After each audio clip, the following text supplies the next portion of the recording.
we've reached Canadian pilot and flight instructor Aaron Murphy, and he joins us now from inside a flight simulator with his colleague Claudio Teixeira. We've reached them in Mississauga, Ontario. Aaron, Claudia, thank you so much for joining us. Arthi, thanks so much for having us on your show today. And right away, deepest condolences to Antoine and Mackenzie and the entire Air Canada family. This is indeed a horrible tragedy that we experienced yesterday. No doubt. They were incredibly young and, of course, being called heroes by many of the passengers on the plane. Aaron, to begin with, as we want our viewers to get a better understanding of what the pilots may have been looking at the time of the crash. But first, I'm wondering if you can introduce our viewers to what we're looking at behind you right now so that once we get underway, we can understand better. Okay, right now we're in the 737-800 simulator here at UFly Simulator in Mississauga.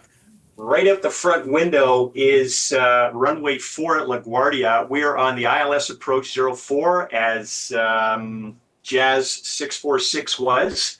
And we've just broken out of the clouds. There was a relatively low cloud layer. And you know what? It's another rainy night in New York City. And that brings the visibility down a little bit, which adds to the challenges to this type of approach. And it being nighttime compounds those challenges even more. So Claudio is going to fly us down to the runway and we will land and roll out, and I will give a bit of a play-by-play as we approach and land as what would have happened and what the pilots would have seen.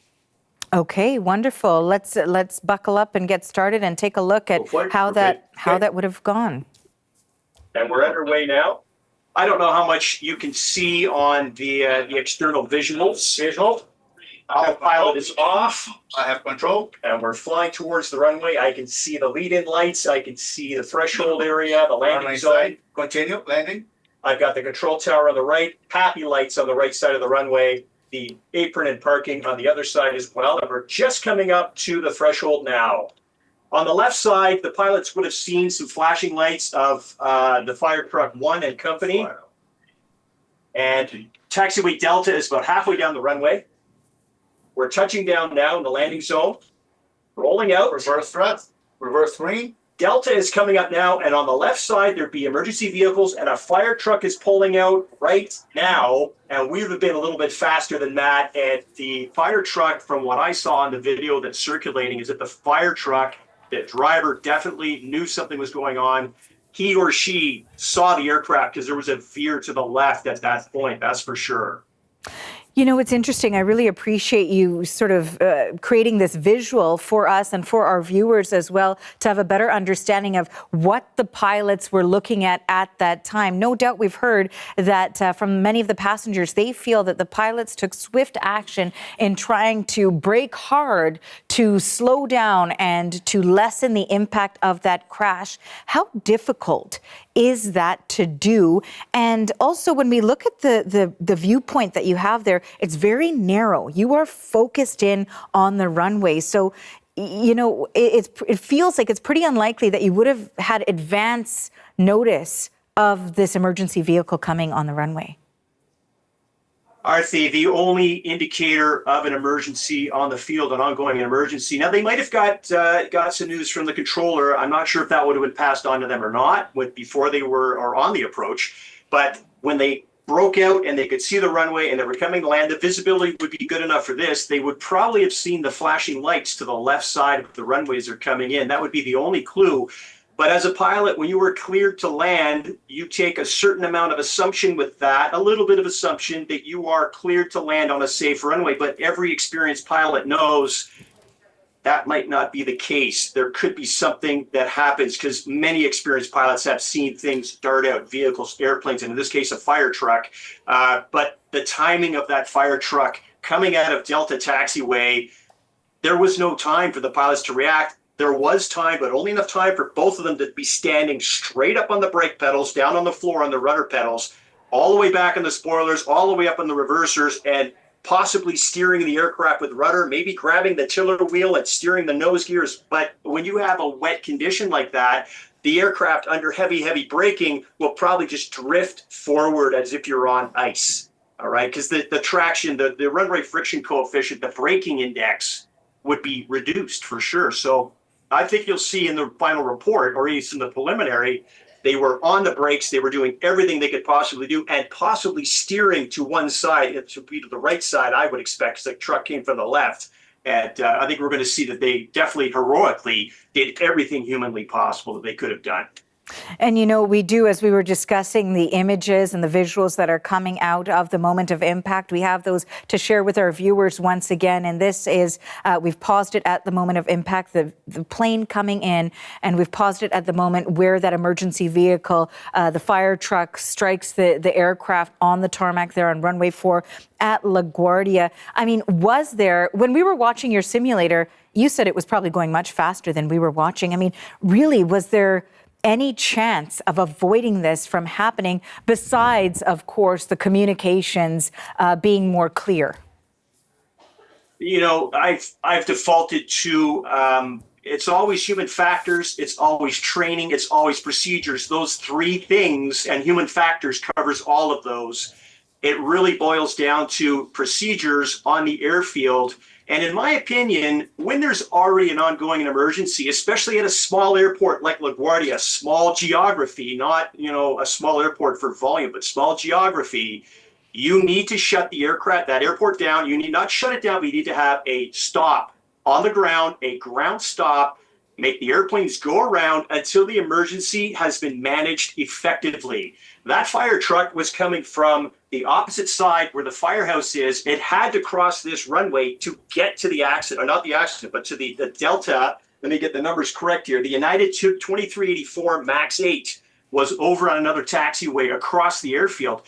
That fire truck and company, the whole string of emergency vehicles behind that fire truck, had to go across runway 4 to cross over to where the United was. And if we had a procedure in place where there's a ground stop when there's an emergency on the field, this would not have happened. And that's something that I learned in hanging out at the racetrack. When there's a red flag, everybody stops so the ambulance can go, because that person needs help immediately. So we could borrow from other places to make this all safer. We all, you know, aviation goes to racing and racing back to aviation. It's all kind of built on the same engineering, right?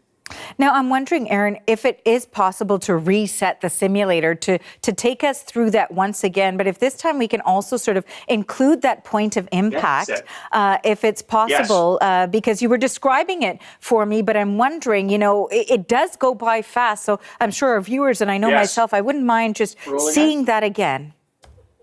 Okay, we're going to roll it now. Claudia, you ready to go? Just, we'll let the visuals do their thing.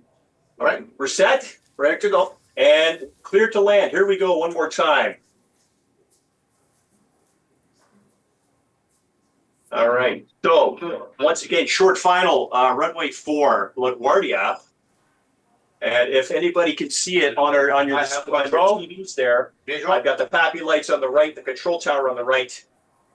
The emergency vehicles would be over. I don't know if you'll be able to see my little pointer here, but the emergency vehicles are going to be mid-runway, taxiway Delta. Continue landing. Runway side. And that fire truck and this aircraft are clear to do their thing simultaneously, which is where the mistake happened. We are just touching down. We're approaching Delta taxiway, mid-runway, just before mid-runway. We're doing 140 knots, 150 miles per hour. There's Delta, there's the fire truck, and I'm just going to flip that right there. 100 miles still. If I can. My pause button's not working.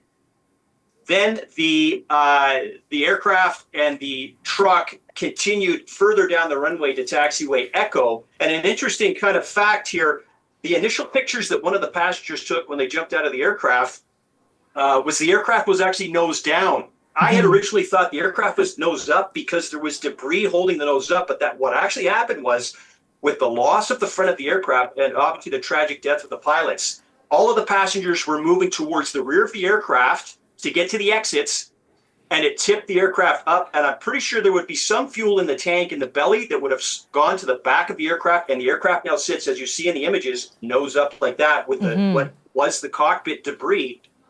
It's just hanging off the nose, right? So it's kind of an interesting physics lesson there as well in all of this horrible, nastiness. Of course, and really interesting to see what will come out of this investigation. Very finally, Aaron, I wanted to ask you what you'll be listening in for as we begin to learn more about what actually happened here.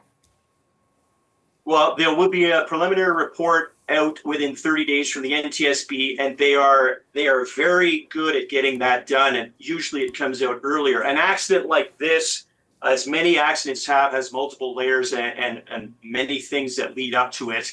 I don't think this one is going to be very difficult for them to get to the bottom of and get the facts out. But there are a lot of things they have to consider.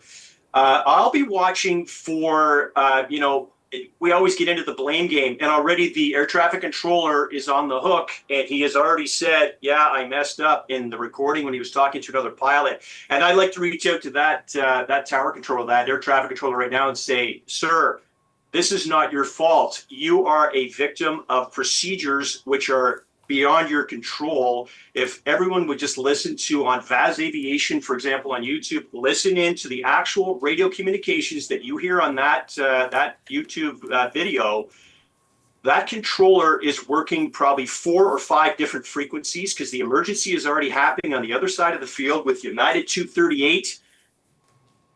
There are no one is to blame. These are all consummate professionals. The procedures need to be better.